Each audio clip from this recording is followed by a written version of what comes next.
So I hear the date for the Festival of Plays is out. The date, no, for the quarter four. Super Hits Radio, Joy 99.7. Of 24th and 25th of November, and then 1st and 2nd of December. Super Hits Radio, Joy 99.7. Festival from the 25th of From the 25th of December. December, 28th, 29th, 30th. Super Hits Radio, Joy. I can't believe I'm already talking about 1st January 2019. I mean, yes, when, yeah. It's very surreal, isn't it? Time. Well, No, actually, whichever angel has been driving 2018 Charlie, has been using a sports car. I'm telling you. Hey, Lamborghini Gallardo. He's been driving. Or a Koenigsegg. That's one of the fastest cars on earth. Yes. Anyway, Uncle, but what's today's message? Today's message, I'm going to talk about a special young man called Jonathan. Okay, I can't wait to hear. Yeah, Jonathan. But before then, let me remind our listeners that my next quarters play is coming on surely last weekend of November. But you can get early bird ticket now for 60 CDs instead of the 80, which you'll be paying for in November. So right now, tickets for this purpose will be at the outlets by close of day today. So you can get an early bird ticket to the quarters production for 60 instead of 80, and I hope you would take the full advantage of it. Then imagine that you are a key member of the leadership of a political party. You have served well and you are very popular, and without any question, you are the next in line to take over the leadership of the party. You have accomplished a lot for the party and have been very courageous and excellent in taking on the opposition and putting them in their place. 2 key victories over the opposition is attributable directly to your wisdom and your strategic moves. Then a newcomer emerges in the party who catches the attention of the rank and file, and soon the media is hailing him and featuring him in the best possible light all the time. Every action of his is given prominence. Every statement of his is carried on the front pages of all the newspapers and reviewed on every radio program. He becomes the most sought-after spokesman for the party in the media, and like you, no one in the opposition party can match him, and he flaws everyone who takes him on. Then you notice that there seems to be a conspiracy by the leadership of the party to marginalize him and even destroy him. When you discover this, you get so upset that you go to confront the president, who is the leader of your party, directly. And when you confront the leader of the party with the schemes against this person, he shares his fears with you that as long as this person remains in the party, your own chances of taking over the leadership is under severe threat. The president seeks your support and help in getting rid of him for your own sake. Then if you are in this position, what would you do? Will you throw your weight behind the leader and lend him your support to eliminate this obvious threat to you? You are becoming the next leader, or would you use your position to protect this same person from being destroyed and eliminated by the leader? It is rare that you will find someone mention Jonathan as his favorite character in the Bible. And yet for me, Jonathan stands as one of the most remarkable and admirable characters in the Bible. He is unique in many ways, and he has a lot to teach us. This morning, I pray for a Jonathan in the politics of Ghana. Jonathan was the eldest son of King Saul, the first king in Israel. He was the heir to the throne, and his father was grooming him to succeed him. And rightly so, because Jonathan had the qualities to be king after his father. He was brave, he was an excellent tactician, and a great leader of men. He had been very successful in military campaigns against the enemy and was held in very high regard by the soldiers, to the point that once when he unknowingly broke a command that had been given in his absence and about which he knew nothing, the soldiers risked everything to protect him from facing the stipulated punishment. Then King Saul brings David into the palace after David had defeated Goliath, and Jonathan and David become the closest of friends.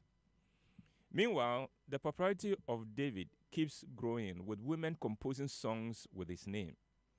King Saul sees in the fame of David a threat to his son Jonathan and tries to kill David. When Jonathan discovers his father's resolve to kill David, he protests him and helps him to escape. And as King Saul mounts and manhunt to track David down to kill him, Jonathan goes to David and encourages him and says to him, quote, "Do not fear, for the hand of Saul my father will not find you. You will be king over Israel, and I will be next to you. Saul my father knows this." End of quote. And that you'll find that one in 1 Samuel chapter 23, 16 to 17. Jonathan willingly and happily renounces his claim to the throne in favor of David. Jonathan was as brave a soldier as David. He was as respected by the soldiers as David was. And he had a natural right to the throne, but here he is telling David, quote, "You will be king of Israel, and I'll be next to you," end of quote. What kind of person willingly relinquishes his claim to power to another person?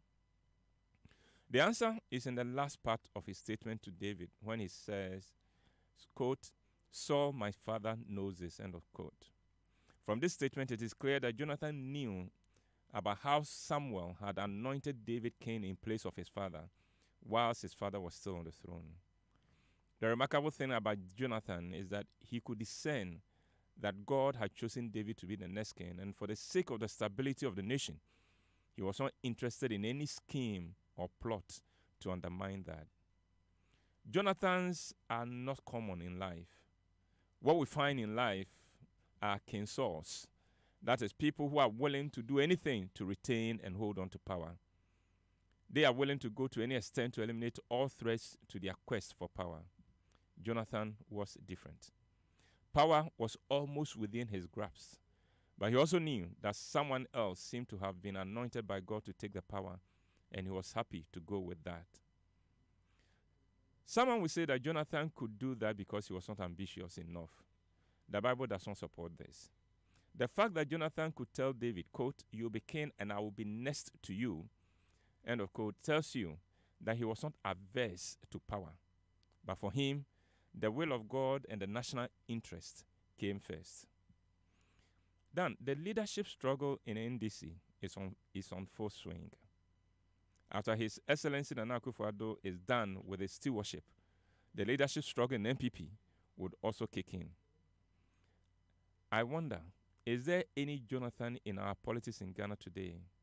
Is there anyone who knows I can be a great leader, but I can discern that another person seems to be better positioned divinely than me? The struggle for leadership is the most dangerous struggle there is to a nation. Lives are lost in the struggle, and nations are torn apart by it. And yet, all it takes is for a Jonathan to sacrifice his own ambitions for the sake of the prosperity and peace of the nation. The absence of a Jonathan led to the genocide in Rwanda in 1990. The absence of a Jonathan plunged Liberia into civil war in the late 1990s. The absence of a Jonathan resulted in war in Côte d'Ivoire in 2002. The absence of a Jonathan is behind the instability in South Sudan and in many other African countries. In Africa, we have had more King Sauls than Jonathan. A King Saul is a leader who ceases to have anything to offer his people and still clinges on to power and destroys those he perceives as his rivals to power. Robert Mugabe comes to mind, but he is just one of many. The closest we have come to a Jonathan in Africa is the case of de Klerk in South Africa. That paved the way for Nelson Mandela to become president. We should begin to pray for a Jonathan at the highest levels of our political life in Ghana, or then this nation is in very big trouble.